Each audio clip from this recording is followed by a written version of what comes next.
ഹിന്ദി വിത്ത് രമ്യ എന്ന യൂട്യൂബ് ചാനലിലേക്ക് എല്ലാവർക്കും സ്വാഗതം. ഇന്നത്തെ ക്ലാസ്സിലൂടെ നമുക്ക് ഹിന്ദി ഭാഷയുടെ ഉത്ഭവത്തെയും വികാസത്തെയും പറ്റി മനസ്സിലാക്കാം.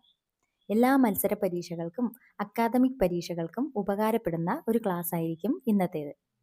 ഹിന്ദി ഭാഷയുടെ ഉപഭാഷകളെയും ബോലികളെയും നന്നായി മനസ്സിലാക്കാം. ഹിന്ദി ഭാഷ ഉത്ഭവ് और വികാസ്. ഹിന്ദിക്ക് വിവിധ രൂപ്. ഹിന്ദിയുടെ വിവിധ രൂപങ്ങൾ. ആദ്യമായി നമ്മൾ മനസ്സിലാക്കേണ്ടത് ഹിന്ദി ഭാഷയ്ക്ക് വ്യത്യസ്തമായ പല രൂപങ്ങൾ ഉണ്ട് എന്നതാണ്. പ്രധാനമായും 5 രൂപങ്ങൾ ഉണ്ട്.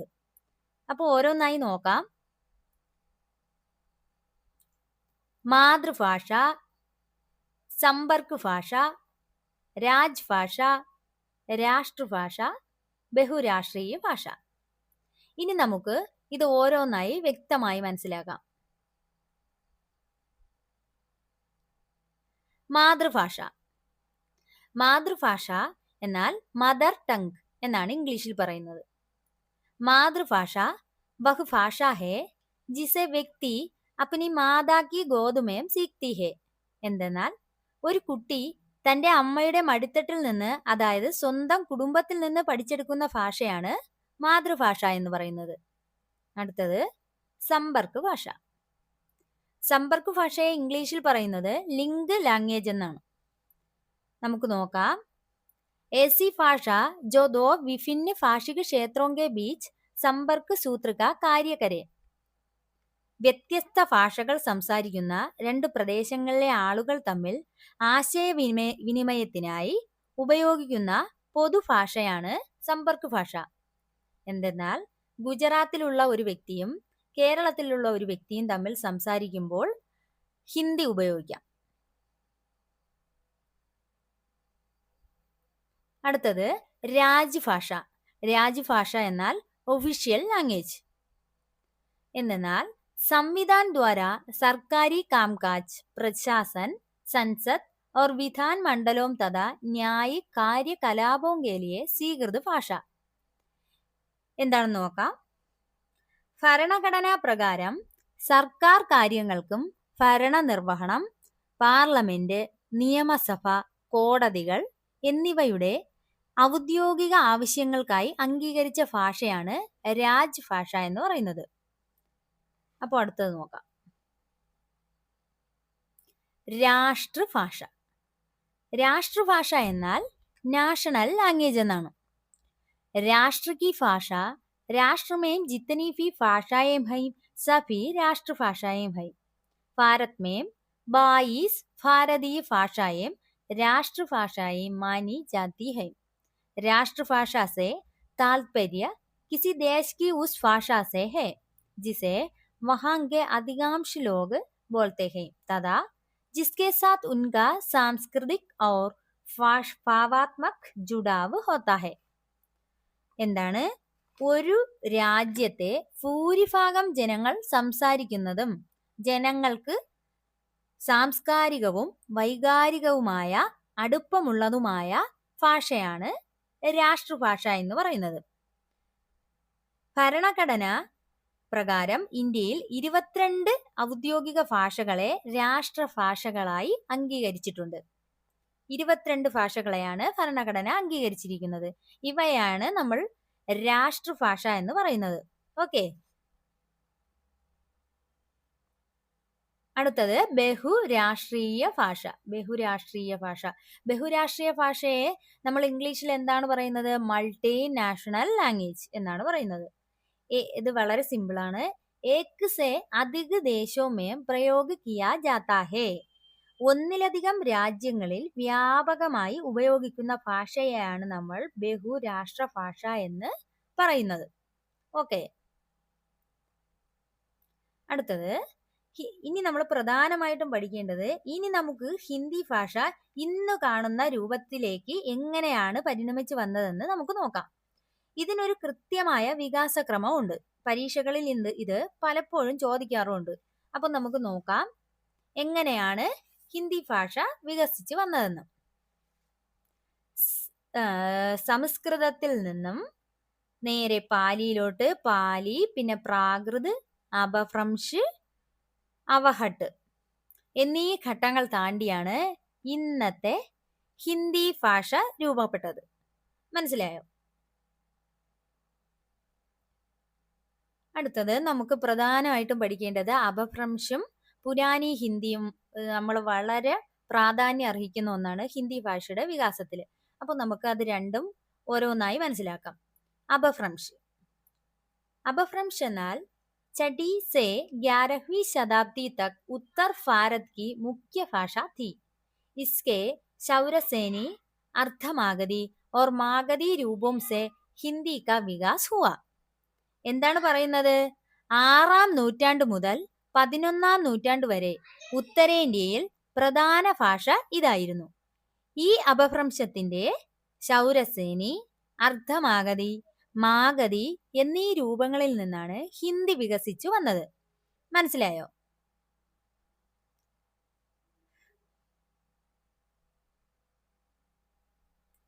അടുത്തത് പുരാനി ഹിന്ദി. പുരാനി ഹിന്ദി എന്താ നമുക്ക് നോക്കാം. അപഭ്രംശ് के इसी अंतिम रूप परवर्ती अपभ्रंश को चक्रधर शर्मा गुलेरी ने पुरानी हिंदी कहा. എന്താണ്?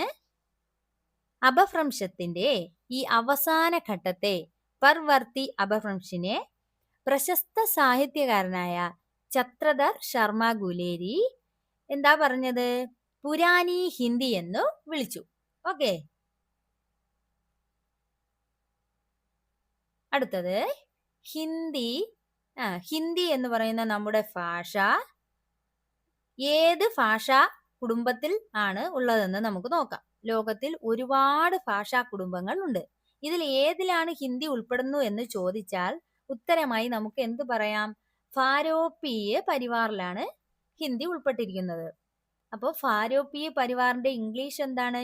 ഇൻഡോ യൂറോപ്യൻ ഫാമിലി എന്നാണ് അതിന്റെ അർത്ഥം.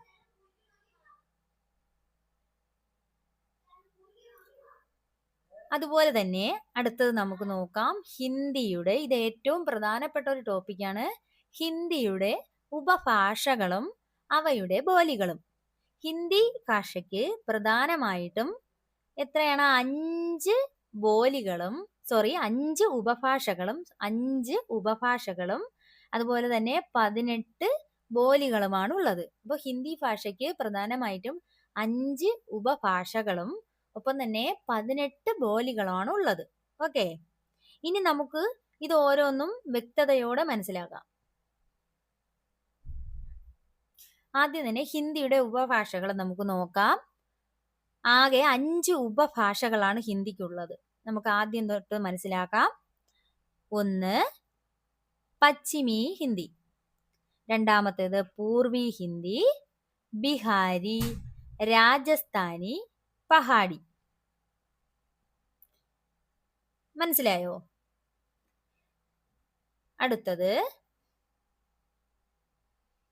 പശ്ചിമി ഹിന്ദിക്ക് ഉള്ളിൽ എത്ര ബോലികൾ ഉണ്ടെന്നും കൂടി നമുക്ക് മനസ്സിലാക്കാം. ശ്രദ്ധിക്കൂ. ഖടി ബോലിയുടെ മറ്റൊരു പേരാണ് കൗരവി. അടുത്തത് വ്രജ്, കനൌജി, ബുന്ധേലി, ഹരിയാൺവി. അപ്പൊ പശ്ചിമി ഹിന്ദിക്ക് ഉള്ളിലുള്ള 5 ബോലികളാണ് ഖടി ബോലി, കൗരവി, വ്രജ്, കനൌജി, ബുന്ധേലി, ഹരിയാൺവി. ഈ ഖടി ബോലിയും വ്രജും അപഭ്രംശിന്റെ ശൗരസേനിയിൽ നിന്നാണ് ഉത്ഭവിച്ചത്. അതെപ്പോഴും ഓർമ്മിച്ചിരിക്കണം.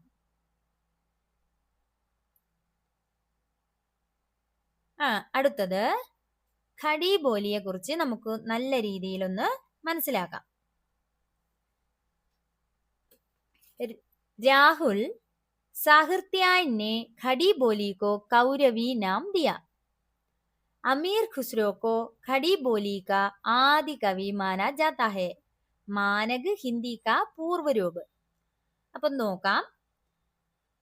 രാഹുൽ സാഹിത്യായനാണ് ഖടി ബോലിക്ക് കൗരവി എന്ന പേര് നൽകിയത്.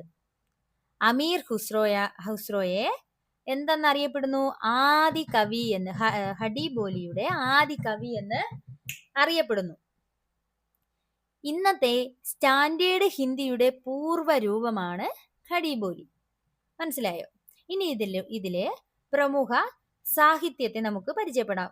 ഇതിലുള്ള പ്രധാന രചനകൾ എന്ന് പറയുന്നത്, ഒന്നാമത്തേത് ഇംഷാ അല്ലാ ഖാന്റെ റാണി കേതകി കി കഹാനി. രണ്ടാമത്തേത് അയോധ്യ സിംഗ് ഉപാധ്യായ് ഹരിയൗദിന്റെ പ്രിയ പ്രവാസ്. അപ്പൊ ഹരിയൗദിന്റെ കൂടുതൽ പരീക്ഷകളിലും കണ്ടിട്ടുണ്ട്, അദ്ദേഹത്തിന്റെ പൂർണ്ണ നാമം ചോദിക്കാറുണ്ട്, അയോധ്യ സിംഗ് ഉപാധ്യായ് ഹരിയൗദ്. ഓക്കെ.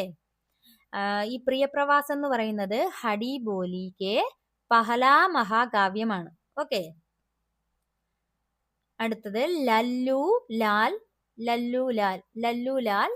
ലല്ലുലാലിന്റെ പ്രേം സാഗർ. ഇത് മൂന്നും പ്രധാനപ്പെട്ട രചനകളാണ്. നല്ല രീതിയിൽ ഒന്ന് മനസ്സിലാക്കുക.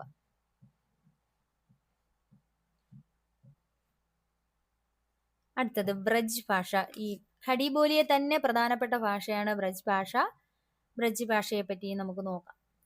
ബ്രജ് കാ അർത്ഥ് ഹേ പശുവും യാ ഗായേങ്ക സമൂഹ യാ ചരാഗാഹ എന്നാണ്. ഭക്തികാൽ ഓർ രീതികാൽ की प्रमुख സാഹിത്യ ഭാഷ.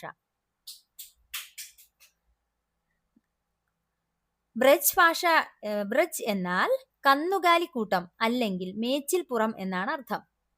ഭക്തികാലത്തും രീതികാലത്തും സാഹിത്യത്തിന് ഏറ്റവും കൂടുതൽ ഉപയോഗിച്ചിരുന്ന ഭാഷയായിരുന്നു ബ്രജ് ഭാഷ.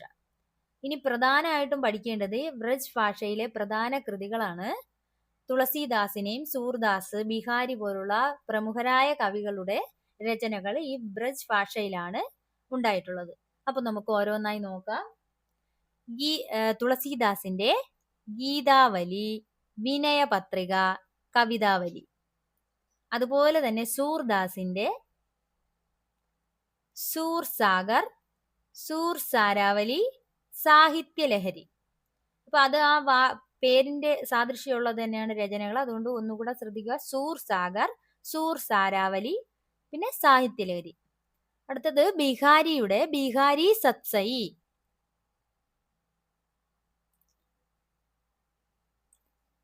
ബിഹാരി സത്സൈ.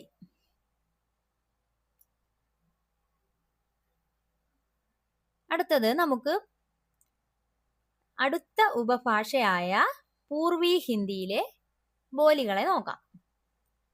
അതിൽ 3 ബോലികളാണുള്ളത്. അവധി അല്ലെങ്കിൽ അതിന്റെ മറ്റൊരു പേര് ബെയ്സ്വാടി, ബന്ധേലി, ഛത്തീസ്ഗഡി. അങ്ങനെ 3 ഉപഭാഷകളാണ് പൂർവി ഹിന്ദിക്കുള്ളത്. അതിനെ വേണമെങ്കിൽ നമുക്ക് ചെറിയൊരു കോഡ് പോലെ പഠിക്കാം. ABC. ഇപ്പൊ പൂർവി ഹിന്ദിയുടെ ബോലികൾ ചോദിക്കണമെങ്കിൽ ഈ ABC എന്നുള്ളൊരു കോഡ് പഠിച്ചു വെച്ചിരിക്കുകയാണെങ്കിൽ നമുക്ക് അവധിയുടെ A, ബന്ധേലിയുടെ B, ഛത്തീസ്ഗഡിന്റെ C. ഛത്തീസ്ഗഡ് എന്ന് പറയുന്നത് സിയിലല്ലേ തുടങ്ങുന്നത്, അപ്പോൾ C. അപ്പൊ ABC എന്നുള്ളൊരു കോഡ് വെച്ച് ആണെങ്കിൽ നമുക്ക് പെട്ടെന്ന് മനസ്സിലാക്കാം. 3 എണ്ണം മാത്രമല്ലേ ഉള്ളൂ, അതുകൊണ്ട് നന്നായി അത് മനസ്സിലാക്കാനായിട്ട് കഴിയും. ഇനി അവധി ഭാഷയെ കുറച്ചുകൂടി വ്യക്തമായി മനസ്സിലാക്കാം. അവധി ഭാഷയുടെ മറ്റൊരു പേരാണ് ബെയ്സ്വാടി എന്നത്. അത് പല ക്വസ്റ്റ്യൻസിലും കണ്ടിട്ടുണ്ട്. അവധിയുടെ മറ്റൊരു പേരാണ് ബെയ്സ്വാടി. അതുപോലെ തന്നെ അവധിയിലെ പ്രധാന കവികളാണ് തുളസീദാസ്, ജായസി, ഉസ്മാൻ, അങ്ങനെയുള്ള പ്രമുഖരായ കവികളുണ്ട്. അപ്പൊ അവരുടെ ഓരോരുത്തരുടെയും രചനകൾ കൂടി നമുക്ക് നോക്കാം. തുളസീദാസിന്റെ രാമചരിതമാനസ് ഏറ്റവും പ്രധാനപ്പെട്ട രചനയാണ്. അവധി ഭാഷയിൽ രചിച്ചത് തുളസീദാസിന്റെ രാമചരിതമാനസ്. അതുപോലെ തന്നെ ജായസിയുടെ പത്മാവത്, അതുപോലെ തന്നെ ഉസ്മാന്റെ ചിത്രാവലി. ഇത് 3 അവധി ഭാഷയിലുണ്ടായ പ്രമുഖ രചനകളായിരുന്നു. ഓക്കെ.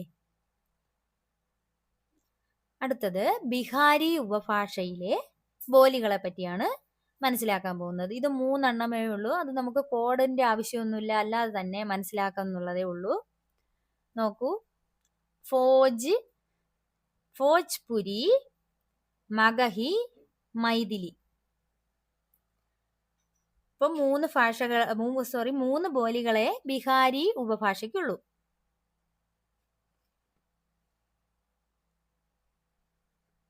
അടുത്തത് രാജസ്ഥാനി ഉപഭാഷയിൽ വരുന്ന ബോലികളാണ്?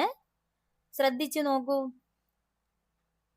അതിൽ നോക്കിയാൽ തന്നെ നമുക്ക് മനസ്സിലാവും മായിൽ തുടങ്ങുന്ന 3 ബോലികളും പിന്നെ ജയ്പൂരി എന്നുള്ള ഒരു ബോലിയേയും ഉള്ളൂ. അപ്പം നമുക്ക് ഓരോന്നായി നോക്കാം. മേവാത്തി, മാൽവി, ജയ്പുരി, മാർവാടി.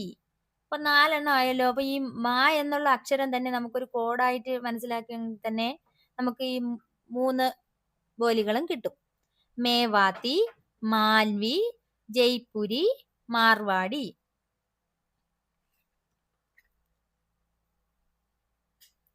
അടുത്തതാണ് ലാസ്റ്റ് ഉപഭാഷ എന്ന് പറയുന്നത് പഹാഡിയാണ്. പഹാഡിയില് വരുന്ന ബോലികൾ എന്ന് പറയുമ്പോൾ ഈ 3 എണ്ണം നമുക്ക് നോക്കാം. ഈ 3 എണ്ണം നേപ്പാളി, കുമാഊനി, ഗഡ്വാലി. ഇത് 3 എണ്ണമാണ് പൊതുവിൽ പറയുന്നത്. പക്ഷേ ചില ഭാഷാ ശാസ്ത്രജ്ഞന്മാർ നേപ്പാളിയെ ഇതിൽ കൂട്ടാറില്ല. അങ്ങനെ വരുമ്പോൾ ബോലികൾ 17 ആകും. പക്ഷെ PSC അംഗീകരിച്ചതും അറിയപ്പെടുന്നതും 18 ആണ്. അപ്പൊ തീർച്ചയായും നമുക്ക് മനസ്സിൽ 18 ഉറപ്പിക്കാം. നമ്മൾ PSCക്ക് തയ്യാറെടുക്കുന്ന ഒരാളാണെങ്കിൽ തീർച്ചയായും നമ്മൾ ഓപ്ഷൻ നോക്കി വേണം എഴുതാൻ. ഓക്കെ. ഇനി അതുപോലെ തന്നെ അപ്പോൾ നമുക്ക് മനസ്സിലായല്ലോ. നേപ്പാളി ഒന്നുകൂടെ പറഞ്ഞുതരാം. നേപ്പാളി, കുമാഊനി, ഗഡ്വാലി. ഇത് 3 നമ്മൾ മനസ്സിൽ വെച്ചേക്കുക. ഇനി വലിയ നെറ്റ്, സെറ്റ്, HSA പോലുള്ള ഉയർന്ന പരീക്ഷകൾക്ക് ആഴത്തിൽ പഠിക്കുന്നവരാണെങ്കിൽ നമുക്ക് ഈ പഹാഡിയെ 3 കാറ്റഗറി ആയിട്ട് തിരിക്കേണ്ടതുണ്ട്. അത് നന്നായി മനസ്സിലാക്കേണ്ടതുണ്ട്. അപ്പൊ നമുക്ക് ഓരോന്നായി നോക്കാം. പൂർവി പഹാഡി, മധ്യവർത്തി പഹാഡി, പശ്ചിമി പഹാഡി. അങ്ങനെ ഇതാണ് പൂർവി പഹാഡി, മധ്യവർത്തി പഹാഡി, പശ്ചിമി പഹാഡി. അങ്ങനെ 3 ആയിട്ട് നമ്മൾ പഹാഡിയെ തിരിക്കണം. അപ്പൊ പൂർവി പഹാഡിയിൽ വരുന്ന ഒരു ബോലിയാണ് ഏത്? നേപ്പാളി എന്ന് പറയുന്നത്. അതുപോലെ തന്നെ മധ്യവർത്തി പഹാഡിയിൽ വരുന്നതാണ് കുമാഊനിയും ഗഡ്വാലിയും. അതുപോലെ തന്നെ പശ്ചിമി പഹാഡിയിൽ വരുന്നതാണ് ഏത്? ബിലാസ്പുരി, സിർമൗരി, കുല്ലവി, മണ്ഡിയാലി, ബൈഖാടി. വീഡിയോ ഇഷ്ടമായാൽ ലൈക്ക് ചെയ്ത് ഷെയർ ചെയ്ത് സബ്സ്ക്രൈബ് ചെയ്യൂ.